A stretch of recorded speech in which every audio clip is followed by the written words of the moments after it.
Bien, perfecto.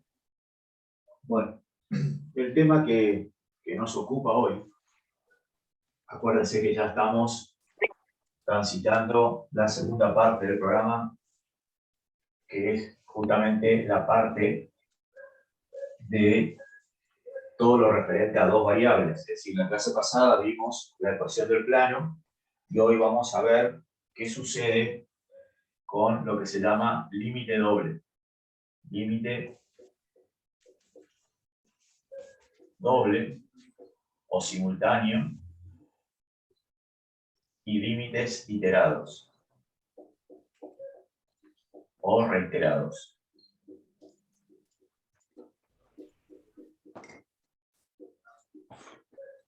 Bien. La definición le va a parecer muy similar. Yo voy a decir la definición y después voy a escribir la forma simbólica y vamos a hacer la interpretación geométrica tal como se hizo para una variable. En este caso, decimos lo siguiente.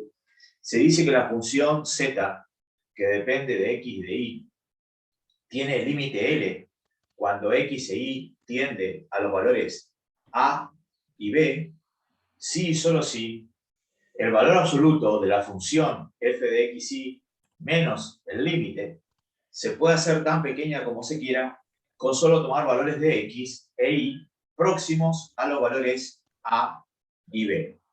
Entonces, repito la definición, se dice que la función z, que depende de x y de y, tiene límite L cuando x e y tienden a los valores a y b, si y solo si el valor absoluto de la función f de x y menos el límite se puede hacer tan pequeña como se quiera siempre y cuando tomemos valores de x e y próximos a los valores de a y de b.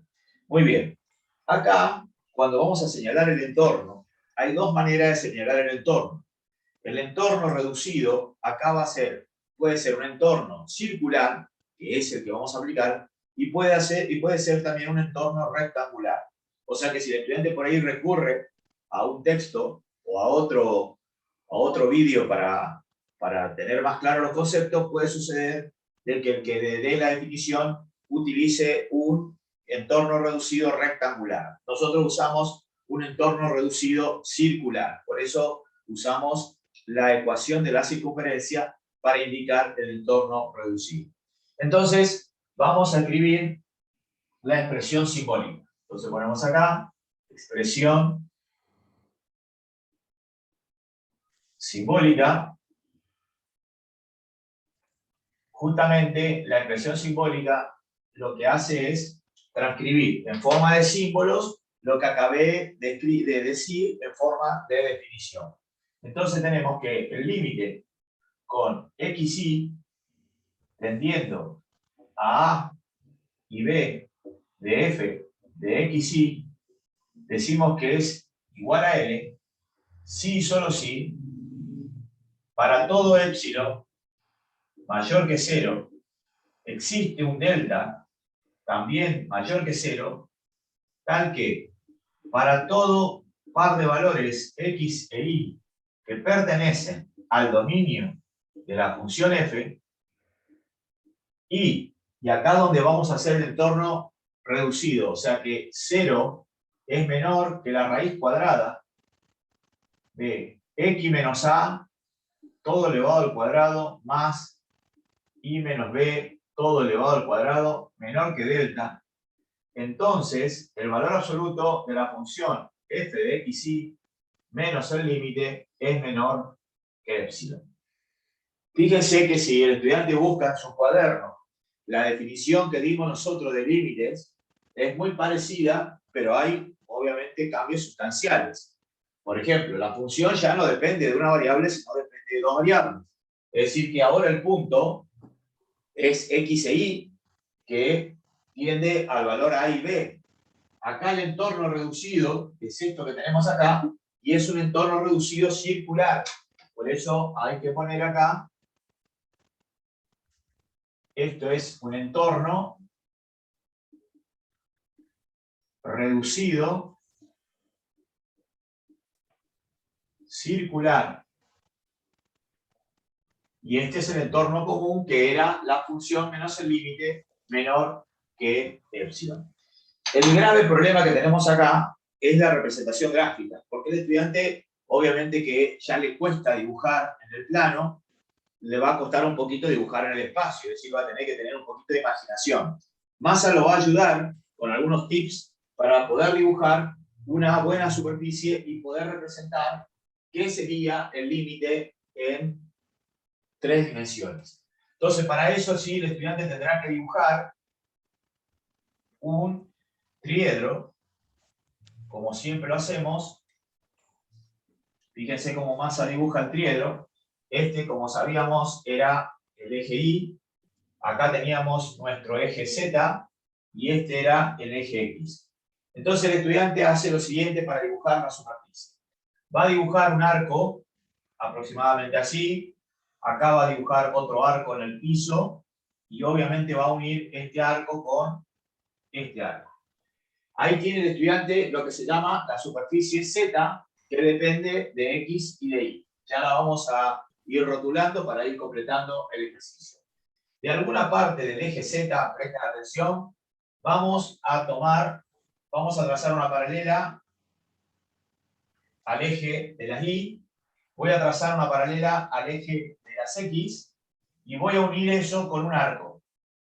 Ese plano, que es paralelo al piso, si ustedes lo están apreciando desde la cámara, va a tener, este sería el valor de L. Entonces el estudiante van a aparecer dos planos más. Uno cuando tome un L más epsilon, que yo voy a tener acá, y cuando tome un L menos epsilon, cuando tome otro plano por acá.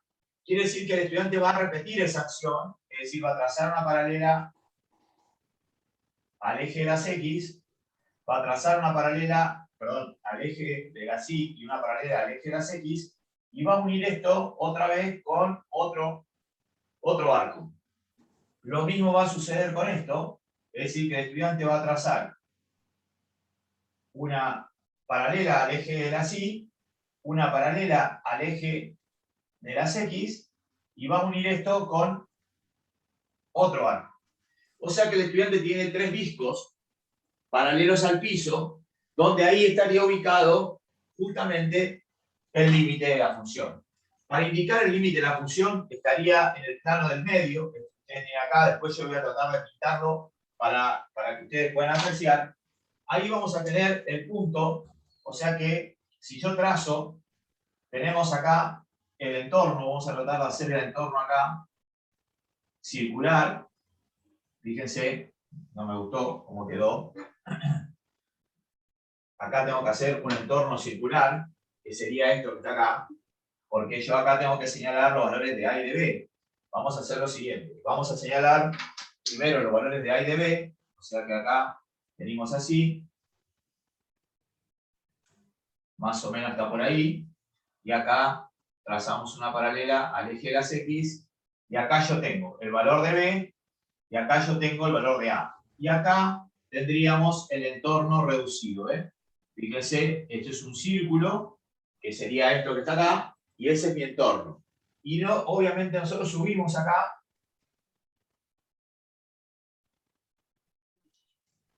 ahí tengo mi valor Z, y acá trazo la paralela, y ahí estaría ubicado mi punto P. Es decir que ahí yo estaría en presencia del límite doble de la función. Es decir que en este disco que yo tengo acá, vamos a pintarlo de colorado, ahí estaría ubicado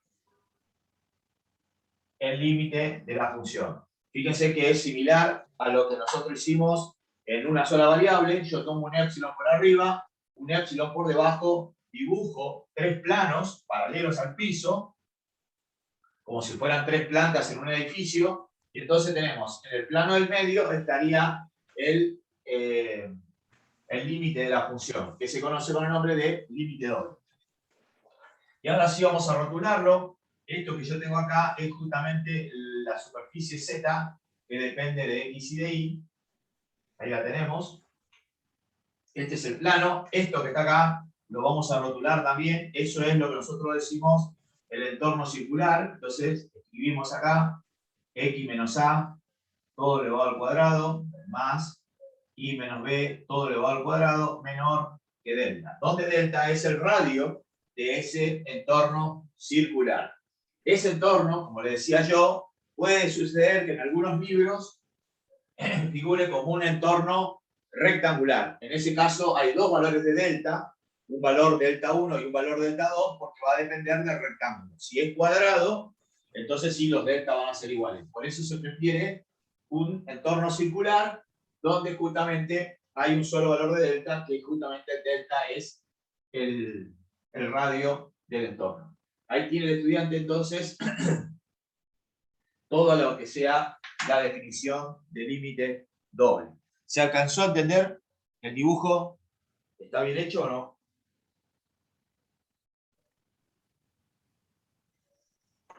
Sí, profe. Ahí va la foto. Fíjense si se ve clara la foto. Traten de Sí, profe, practicar se el entendió. dibujo, porque van a venir un par de dibujos parecidos a este último. Bien. ¿Alguien me quiere preguntar algo de esto? ¿O borro directamente? Profe, Sí, el límite entonces sería ese plano que está marcado ahí. exacto. El plano que está pintado acá. Ahí estaría ubicado el límite. Por eso es importante que el estudiante, antes de estudiar esto, bien, tiene que estudiar el límite de una variable. Entonces, asocia una definición con esta definición, que es una definición un poco más ampliada. Entonces, fíjense, esto es importante, que el límite ahora de x y tendente al valor de a y el valor de b. ¿Estamos?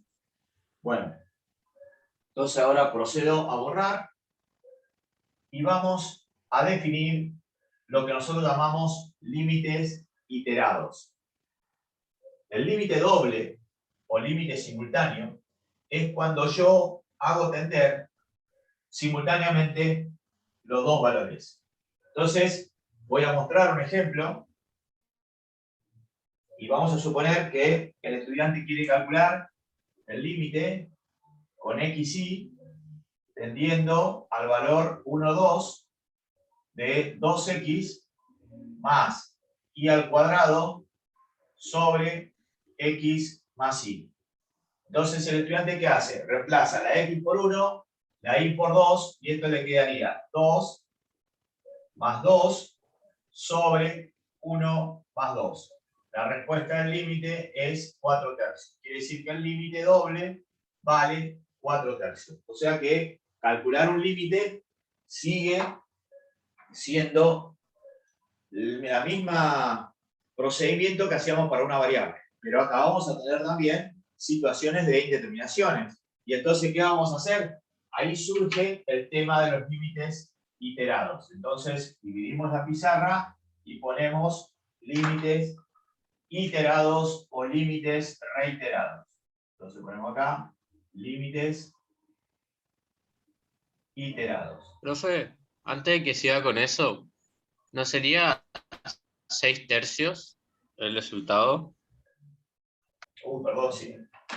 O sea que yo lo pensé también y no sé por qué puse 2 acá.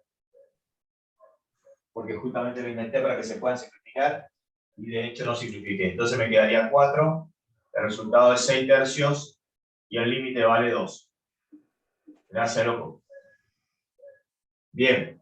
Entonces, en los límites iterados, límites, no límites.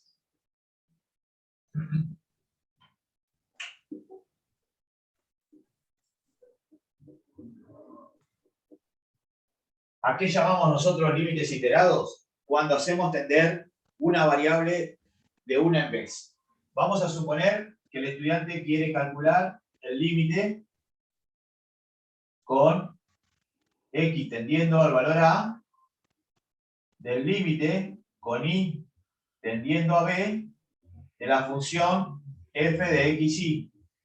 Entonces, al estudiante le queda el límite con x tendiendo al valor a de la función xb. Fíjense que ya y fue sustituida por b. Entonces acá me da como resultado un límite 1 cuando resuelva ese límite. El otro límite sería límite con y tendiendo a b, del límite con x tendiendo al valor a, de f de xy. Eso es igual al límite con y tendiendo a b, de f de a i. Y cuando yo reemplace la i por el valor de b, obtengo un L2. Bueno, obviamente que ahí vamos a analizar qué sucede con L1 y con L2. Eso se conoce con el nombre de límites iterados.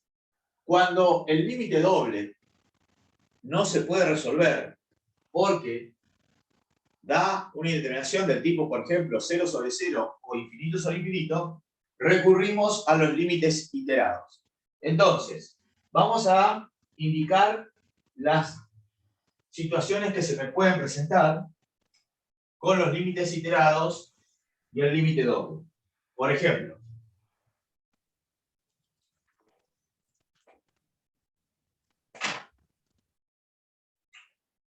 uno.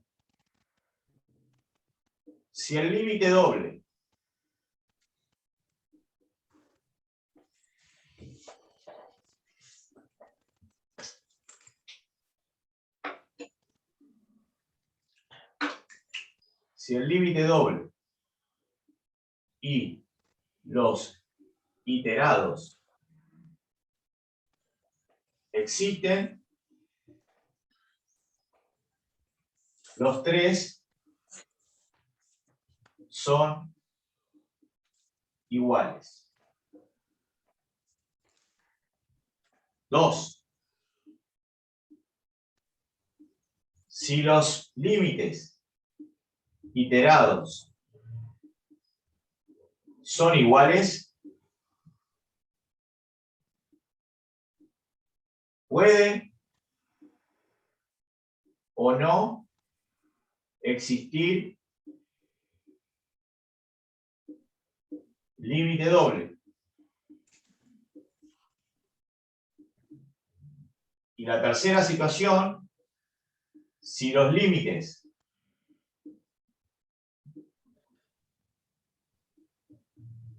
iterados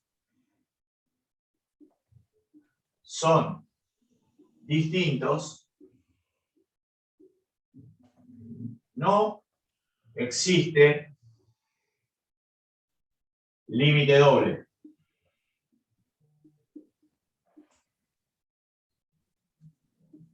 Bien, estas cosas las tenemos que tener presentes a la hora de resolver los ejercicios. Entonces tenemos, si el límite doble y los iterados existen, los tres deben ser iguales. La segunda dice que si los límites iterados son iguales, nada garantiza que exista límite doble. Puede existir o puede no existir. Hay que buscar otro método que nosotros no vemos ese método. Sí vemos este método que dice que si los límites laterales son distintos, no existe límite doble. Entonces, para poder entender esto último, Massa va a proceder a hacer un ejemplo. Entonces, vamos a dividir la pizarra acá.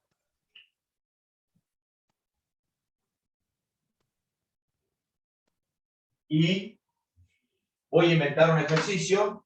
Vamos a suponer que el estudiante tiene que resolver el límite con x y tendiendo a 0, 0 de 4x menos 2y sobre x más y. Bueno, el estudiante se da cuenta que cuando reemplaza la x y la y por 0, ¿qué sucede? Le queda 0 en el numerador y 0 en el denominador. Es decir, que él tiene lo que se conoce con el nombre de una indeterminación. Entonces, como el límite doble no lo puede resolver, procede a qué cosa? A ver qué sucede con los iterados, para tomar una decisión. Entonces, dividimos la pizarra acá y calculamos los límites iterados. Entonces el estudiante dice, vamos a calcular el primer límite iterado. Límite con x tendiendo a 0 del límite con y tendiendo a 0 de la función que es 4x menos 2y sobre x más y. Perfecto, esto me quedó límite con x tendiendo a 0. Cuando el estudiante reemplace la y por 0, le queda 4x sobre x, y el límite este me queda 4, porque el loco simplifica la x y le queda 4. Y ahora, cuando analice, acá el otro límite iterado, con y tendiendo a 0, del límite con x tendiendo a 0, de 4x menos 2y sobre x más y, ¿qué sucede? Le queda límite con y tendiendo a 0, y acá como la x tiende a 0 me quedó menos 2y sobre y. Simplifica la y y le queda menos 2.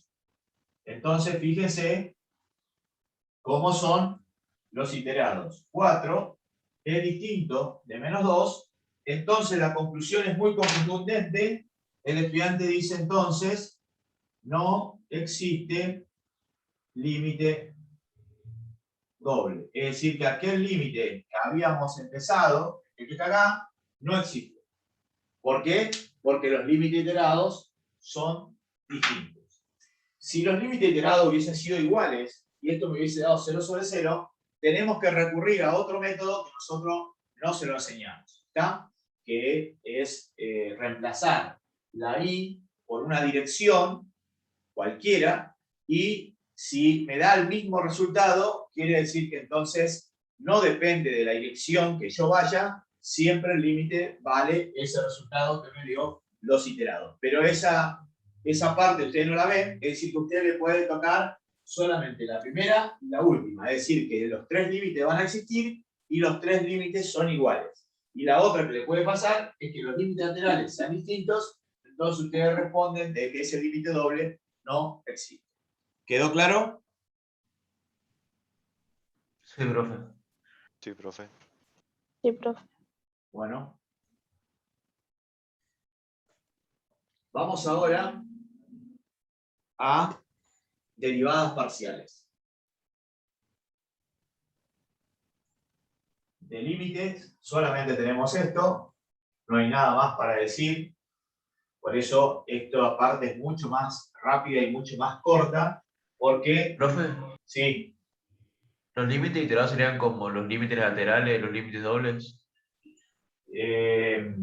no es así, tan así, porque usted los límites laterales hacía tender por izquierda y por derecha, y acá usted hace tender primero una variable al valor que tiende, y después, como la función le queda en función de una sola variable, la otra, usted ahí hace otra vez otro límite. O sea que son límites que usted hace por separado, pero no quiere decir que son límites laterales. No, nada que ver. No diga eso porque no es correcto ni cierto tampoco. Bueno, vamos entonces a poner como título derivadas parciales.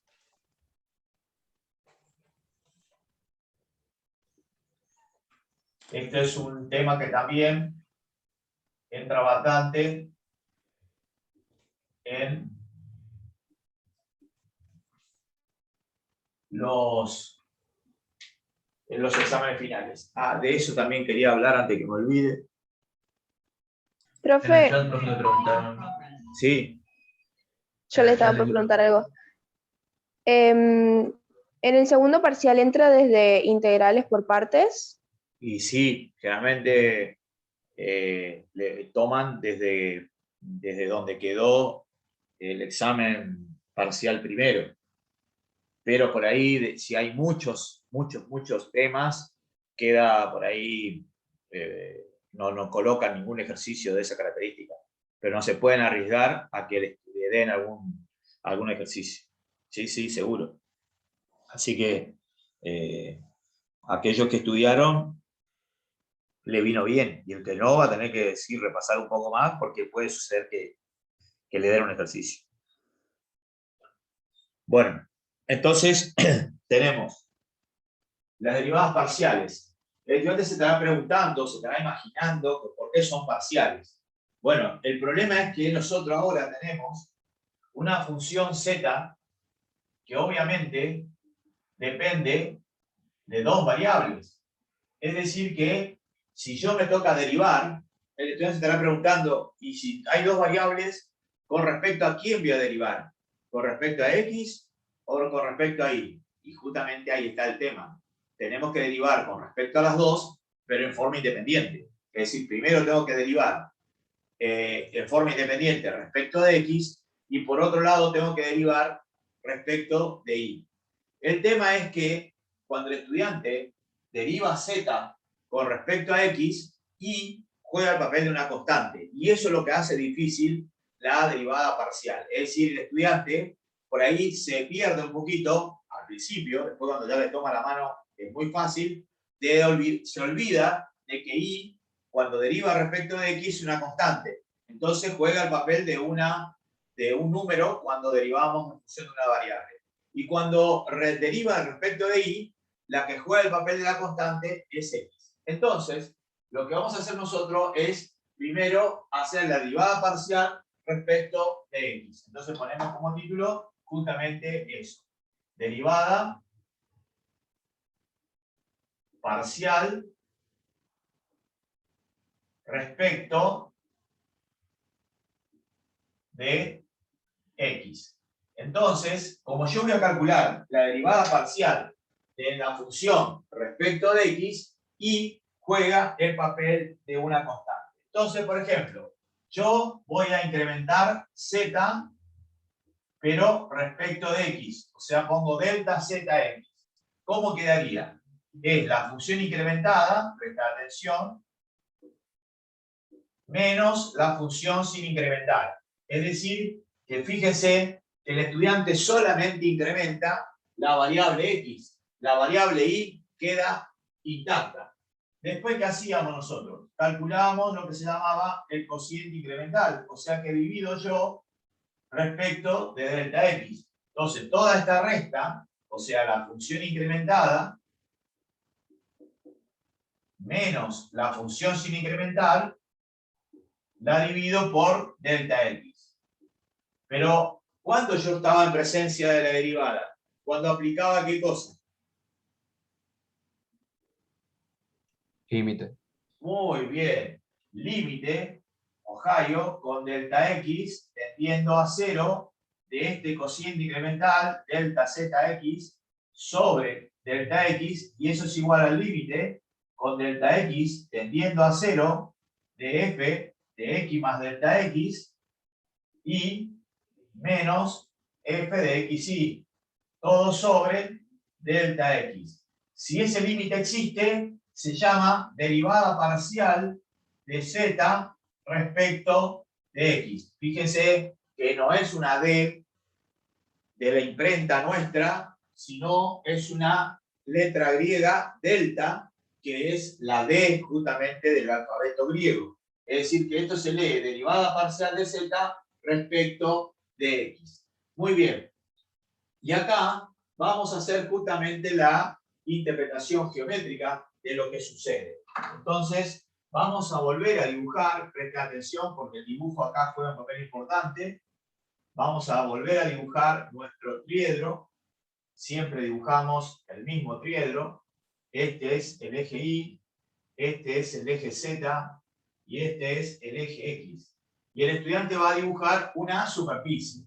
Entonces, dibuja un arco acá, otro arco acá, y dibuja otro arco que une este con este. Muy bien. Entonces, el estudiante acá va a tener un plano, porque fíjense que Y queda constante, el que varía es X. Entonces, de algún lugar del eje Y, el estudiante traza una perpendicular, o sea, paralela al eje Z. Y del mismo lugar traza una paralela al eje de las X de esta manera. Ahí genera un plano, que lo vamos a llamar plano pi, paralelo al plano XZ. Es decir, que el plano XZ está allá y yo vengo un poquito más acá, o sea, se tiene que ver, ustedes tienen que notar eso, que este es un plano paralelo al plano que en este caso estaría la ventana de mi estudio. Entonces, justamente, fíjense que le vamos a poner letras a esto, Esto sería el valor de I. Esto sería un plano, hay que poner acá plano pi paralelo al plano XZ, al plano coordenado XZ. Esto es muy importante. De algún lugar, levanto la perpendicular acá, que ahí va a estar mi punto P. Si ustedes se acuerdan, lo mismo que hicimos con derivada. Este va a ser mi punto P, esto va a ser mi valor de I, y acá yo voy a tener el valor de X, donde a X es el que varío para obtener el valor de I. Y lo que vamos a hacer es prolongar esto así, lo prolongamos, para poder trazar la recta tangente. Entonces, para que me quede bien el dibujo, voy a usar la regla para hacer una buena tangente. Es decir, que acá voy a trazar una tangente que pase por el punto P. Fíjense que todo tiene que ver con la misma definición de derivadas que hicimos de una sola variable. Y acá vamos a señalar algo muy importante, que es el ángulo. Este ángulo es el ángulo que forma la recta tangente, lo vamos a llamar alfa, con el semieje positivo de las X. Y justamente ¿por qué? Porque la derivada parcial de Z respecto de X, así como en el caso de la derivada de una variable, es igual a la tangente trigonométrica de ese ángulo alfa. Es decir, que cumple las mismas características que la de una variable, pero en este caso son derivadas parciales. Y el estudiante, si quiere, podría llegar a pintar este planito que tiene, como dándole la idea de volumen, que es un plano pi paralelo al plano que contiene la ventana de mi estudio, o sea, el plano ZI. Acuérdense que siempre trabajamos, si ustedes están en una habitación, siempre dibujamos en un rinconcito que sería el tríedro donde todos son positivos. Ahí tenemos entonces el concepto de derivada, o sea, la interpretación geométrica y la forma simbólica de la derivada parcial respecto de X. Repito, derivada parcial respecto de X. ¿Alguna duda hasta ahí?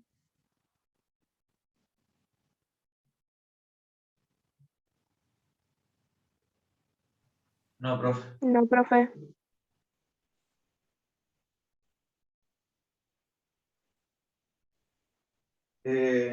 Bueno, me alegro. Le saco fotos y continuamos. ¿Se ve bien el dibujo?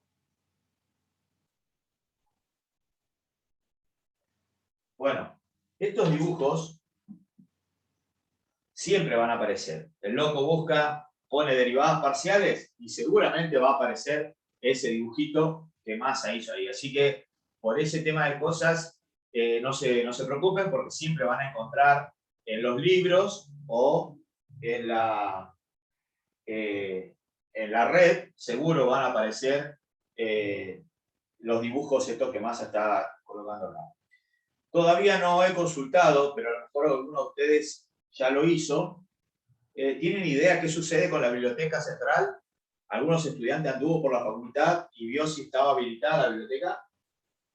A mí me pareció leí algo que el centro estudiante puso que se habilitó o algo así, Bueno, pero no estoy seguro, profe. es importante porque ahí pueden conseguir un montón de libros que pueden llevarlo para la casa. Entonces, es importante que el estudiante se haga socio, sobre todo los estudiantes que son de resistencia, porque el resto obviamente no le conviene, pero aquellos que son de resistencia sí le conviene hacerse socio. Bueno, voy a borrar entonces. Y ahora vamos a hacer justamente la otra derivada parcial respecto de I. Entonces tenemos que vamos a hacer la derivada parcial respecto de la variable I. Entonces, el estudiante, como es sumamente inteligente, se estará dando cuenta que si yo voy a hacer la derivada parcial de Z respecto de I, ahora X quedará constante y la que yo voy a incrementar es justamente la variable I. Entonces voy a tener lo que se llama un delta z de i. Y en ese caso sería f de x, i más delta i, menos la función sin incrementar. Y ahí el estudiante se da cuenta que x quedó constante, porque miren, x no se movió, pero sí se desplazó, una variación hubo en la variable y. ¿Y ahora qué hago? Divido todo por el incremento. Y Ohio, el incremento ahora es delta i, entonces me queda todo esto, f de x, y más delta i, menos f de xy, todo sobre delta i. Y ahora, lo que vamos a hacer es aplicar límite. Pero ojo, límite con delta i tendiendo a 0 de delta zi sobre delta i, y eso es igual al límite con delta i tendiendo a 0 de todo esto, de f de i más delta i menos f de xy, todo sobre delta i. Y eso, si ese límite existe, se conoce con el nombre de derivada parcial de z respecto de i. Otra vez, fíjese cómo yo escribo a la derivada parcial. Quiero que hagan bien la diferencia. Derivada total, usábamos una D de nuestro alfabeto. Y cuando hablamos de derivadas parciales, usamos el delta. Algunos autores también indican así que la derivada parcial de z respecto de i, ponen así, z i. Esto es mucho más cómodo señalar, porque acá quiero decir que estoy derivando a z respecto de la variable i. Acá no se usa z'. Algunos autores sí lo hacen, y algunos profesores también, pero normalmente no es necesario. Bueno, ¿y ahora qué vamos a hacer? Vamos a proceder a dibujar. ¿Cómo quedaría? Este dibujo es más fácil que el anterior, porque voy a dibujar sobre el plano del pizarrón. Entonces, cuando dibujo sobre el plano del pizarrón, es mucho más fácil. Z, I y X, como siempre. Dibujamos la superficie. Ya mi marcador no tiene prácticamente más tinta. Vamos a proceder de nuevo a dibujar. Ahí tenemos la superficie. Fíjense cómo Massa dibuja. Ustedes son más habilidosos que Massa para dibujar. Ahí tenemos la superficie Z. ¿Y qué hacemos? Lo mismo que hicimos en el caso anterior. Como X queda constante, yo trazo del eje X, trazo una perpendicular, acá una paralela, y acá unimos esto con un así. ¿Ve? Este plano es un plano paralelo al plano del pizarrón, y el plano del pizarrón es el plano IZ. O sea que el loco saca acá una flecha indicando que eso es un plano pi, paralelo al plano IZ. Bueno, entonces tomamos un punto cualquiera, lo mismo que hicimos hoy, es decir, que yo acá es mucho más fácil. Fíjense, tomo un punto P de ese arco de curva, ahí está mi punto P, ¿y qué voy a hacer? Acá, esto va a ser el valor de I, y este es el valor de X. Entonces, esto vamos a prolongar un poquito más, porque lo que estamos haciendo es la interpretación geométrica de la derivada, y ahora voy a trazar una tangente al punto P, o sea que más o menos sería algo parecido a esto. Se fue muy largo, pero no importa. Vamos a, por ejemplo, por acá. El loco dibuja la recta tangente y vamos a prolongar otra vez esto hasta que corte la recta tangente. Porque lo que tenemos que simbolizar es otra vez este ángulo, que ya no lo llamamos alfa, sino es otro ángulo que lo llamamos beta. Entonces, justamente, yo digo que la derivada parcial de z respecto de y es una tangente trigonométrica, pero en este caso de beta. O sea que siempre la derivada es una tangente trigonométrica de un ángulo. El ángulo que forma la recta tangente con el semieje positivo de la x. Si el estudiante quiere y desea, puede pintar esto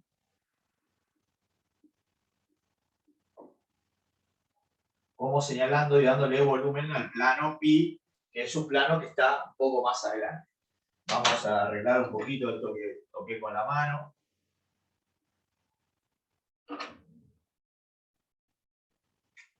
La flecha, plano pi, paralelo al IZ.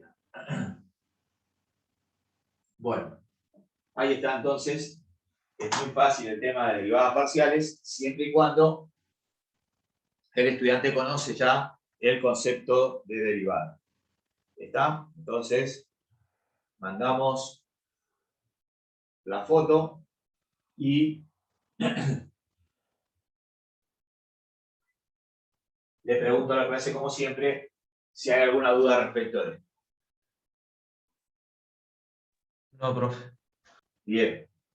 Lo que vamos a hacer ahora es, continuando un poquito con esto,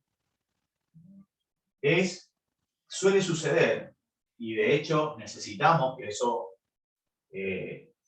suceda, que el estudiante sepa volver a derivar. Es decir, que van a aparecer las derivadas de segundo orden.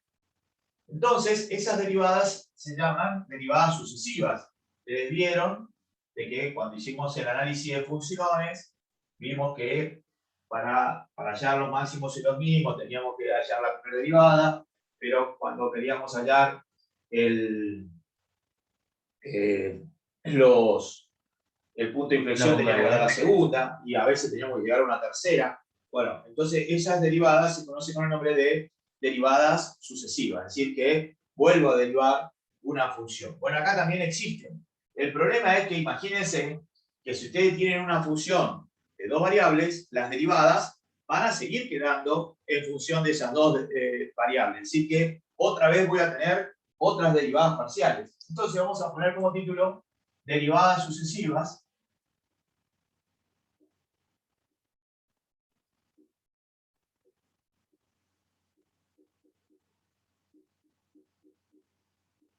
¿Y cómo quedaría? Entonces yo hago un esquema de este tipo.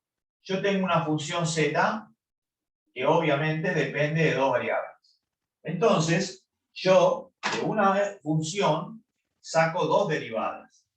Las derivadas parcial de z con respecto a x y la derivada parcial de z respecto de y. Este es un mecanismo interesante cuando me toque derivar las derivadas sucesivas. Entonces puedo hacer un esquema de este tipo y va haciendo de esa manera. Y otra vez, de aquí salen otras vez dos, y acá salen otra vez dos derivadas. Y fíjense cómo Massa escribe la derivada. Esto se lee derivada segunda de z respecto a x dos veces. Esto también se conoce con el nombre de zxx, es decir, que derivé a z respecto de x dos veces. ¿Por qué? Porque primero la derivé con respecto a x y después la vuelvo a derivar respecto a x. Acá yo voy a tener la derivada segunda de z con respecto a x y con respecto a y. Esa se conoce con el nombre de derivada cruzada, es decir, derivo primero con respecto a x y después derivo con respecto a y. Fíjense que en el superíndice de la derivada aparece la segunda, es decir, que estoy derivando dos veces y acá en la variable aparece el 2. O sea que eso quiere decir que la primera se llama derivada segunda y la otra, la de abajo, dice con respecto a x dos veces. Y acá tenemos derivada segunda de z respecto de y luego respecto de x. Es decir, que yo tengo z y x. Porque ya estaba derivada con respecto a y yo la derivo respecto de x. Y acá voy a tener la derivada segunda de z respecto a y dos veces, es decir, z y y. Lo más importante de esto que Massa escribió acá es esto que está acá. Esto que se conoce como derivadas cruzadas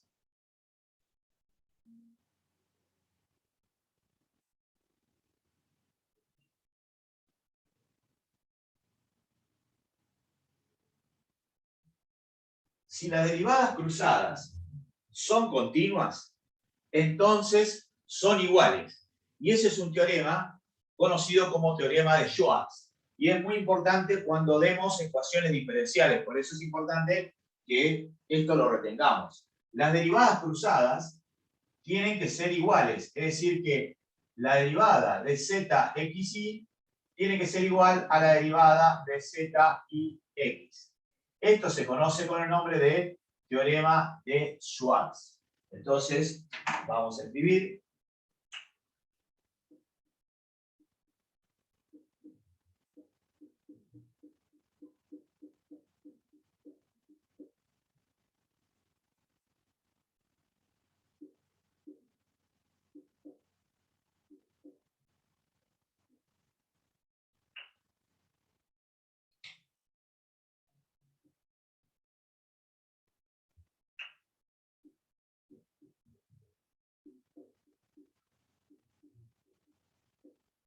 Creo que se escribe así.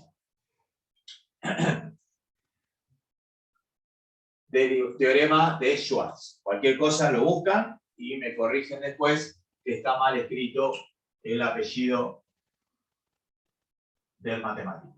Él dijo de que si las derivadas cruzadas son continuas, entonces deben ser iguales. A la hora de hacer los ejercicios y el estudiante detecta de que las derivadas son iguales, hay grandes posibilidades de que el ejercicio esté bien hecho.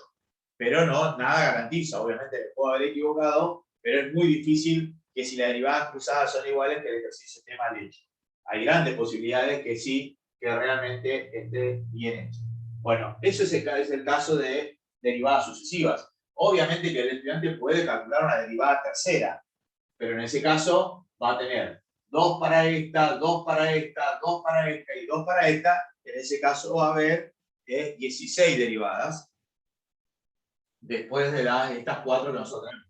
2, 4, 6, 8 derivadas más va a tener que hacer el estudiante si es que le piden la tercera derivada. ¿Está? Bien. Ahí fue la foto. Y ahora vamos a ver cómo se deriva. Es decir, le voy a mostrar algunas cuestiones que el estudiante tiene que saber a la hora de realizar una derivada de funciones de dos variables. Que, si bien son sencillas, las derivadas al principio, pero también un ejercicio sencillo le puede complicar la vida. Y Massa le va a mostrar cómo se le complica al estudiante cuando hace las derivadas. Miren, primero voy a mostrar un ejercicio muy fácil. Vamos a suponer que el loco tiene x al cubo menos 2y al cubo más 4x al cuadrado menos 5xy más y cuadrado menos 4. Bueno, ahí tiene el estudiante una función que depende de dos variables y él va a calcular las derivadas. Primero voy a derivar respecto de x. Presten atención, cuando el loco deriva respecto de x, solamente deriva x. Todo lo demás juega el papel de una constante. Entonces esto me va a quedar 3x al cuadrado. Esto no depende de x, por lo tanto es 0. Esto sí depende de x, me queda 8x. Esto sí depende de x, me queda menos 5y. Y estos dos últimos no dependen de x, por lo tanto la derivada con respecto a x terminó ahí. Y ahora voy a hacer la derivada con respecto a y. Entonces fíjense lo que sucede. Esto no depende de y, por lo tanto me queda 0. Esto sí me quedaría menos 6y cuadrado. Esto no depende de y, me queda 0. Esto sí depende de y, me queda 5x. Y esto me queda 2y. Y la derivada de menos 4 obviamente es una constante y me quedó. Ahí tengo los dos resultados y ahí termina el ejercicio. Pero fíjense cómo se puede complicar un ejercicio muy fácil. Ese es un ejercicio sencillo, pero complicado. Si el loco no tiene bien claro lo que está haciendo y no sabe derivar, si no aprendió a derivar de una variable, ni piense que le va a resultar sencillo derivar con respecto a dos variables. Entonces, fíjense, si yo voy a derivar respecto de x, esto me va a quedar 1 sobre y, y acá me va a quedar más y sobre x al cuadrado. Seguramente el loco estará pensando, ¿de dónde sacó masa el x al cuadrado? Lo que pasa es que esa x está en el denominador y sería x a la menos 1. Ojallo con eso. Entonces ahí es donde viene la complicación del estudiante.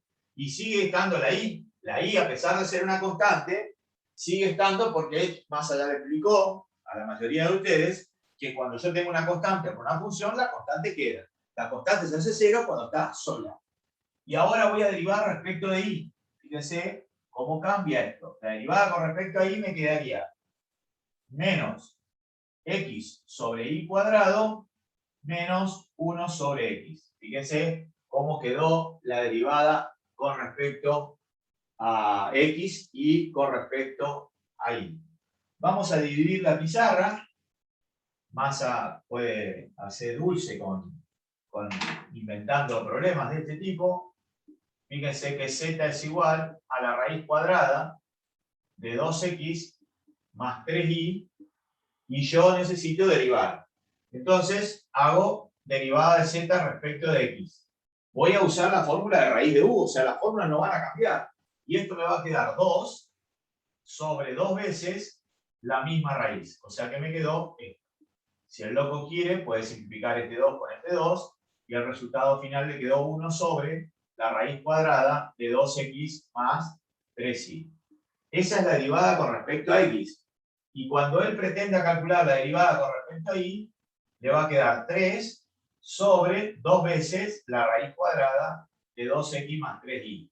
Y es así, queda así como está, no cambia en absoluto. Es decir que ahí tiene el estudiante la derivada con respecto a x y la derivada con respecto a y. ¿Me van siguiendo o no? Profe, ¿puede volver a repetir el de raíz cuadrada de 2x más 3y? El que hizo recién. ¿Sí? ¿Y qué problema tenés? Esto es raíz de u. Era u derivado sobre 2 raíz de u. Y vos estás derivando con respecto a x, entonces te queda 2 sobre 2 veces la misma raíz. ¿Entendés, Kimich? Sí, profe, gracias. Bueno. Y si el loco tuviera, hago una más, vamos a suponer que el loco tuviera que z es igual al seno de x al cuadrado más 4y. Y él quiere derivar con respecto a x, esto le va a quedar 2x por el coseno de x al cuadrado más 4y, y acá le va a quedar la derivada con respecto a y, le va a quedar 4 por el coseno de x al cuadrado más 4y. Fíjese entonces cómo le quedó las dos derivadas parciales. Es importante hacer muchos ejercicios para que el estudiante tenga facilidad para hacer. Le saco foto, pero obviamente que esto no forma parte de la teoría. Esto es solamente para que ustedes cuando vayan al práctico tengan en cuenta cómo resolver las derivadas parciales. ¿Alguna pregunta más?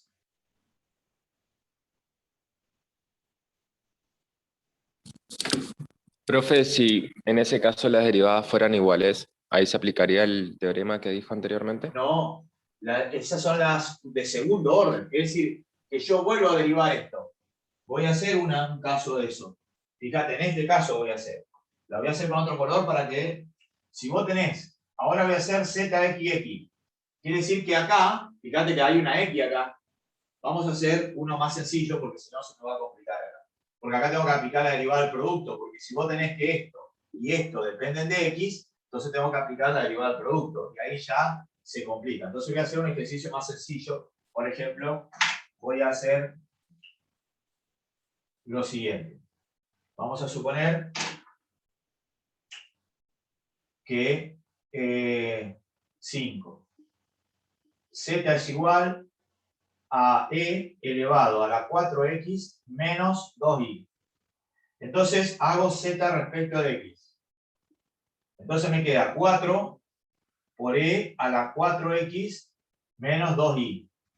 De ahí saco dos flechas y hago zxx. Es decir, que vuelvo a derivar esto con respecto a x. Y me va a quedar 16 por e a la 4x menos 2i. Y ahora, a eso que está ahí, lo voy a derivar con respecto a y. Entonces voy a hallar la zxy. Y me queda la derivada de esto que está acá arriba, porque es ya la u, que es u derivado, o sea, me quedaría menos 8, que multiplica a e a la 4x menos 2i. Y fíjate lo que pasa ahora. Cuando yo derive respecto de y, me quedaría menos 2, que multiplica a e elevado a la 4x menos 2i. Y ahora saco las dos flechas y digo, z y x es igual. Otra vez, tengo que derivar esto con respecto a x. Me queda 4, con este menos, me queda menos 8 por e a la 4x menos 2i. Y ahora derivo con respecto a y otra vez, y me va a quedar 4 positivo por e elevado a la 4x menos 2i. Y fíjense lo notable de esto, que acá tienen el teorema de Schwarz. Esto es el teorema de Schwarz. Las cruzadas deben ser siempre iguales, y ahí ustedes lo tienen. Se coincidió con que justamente se da. Siempre se tiene que dar.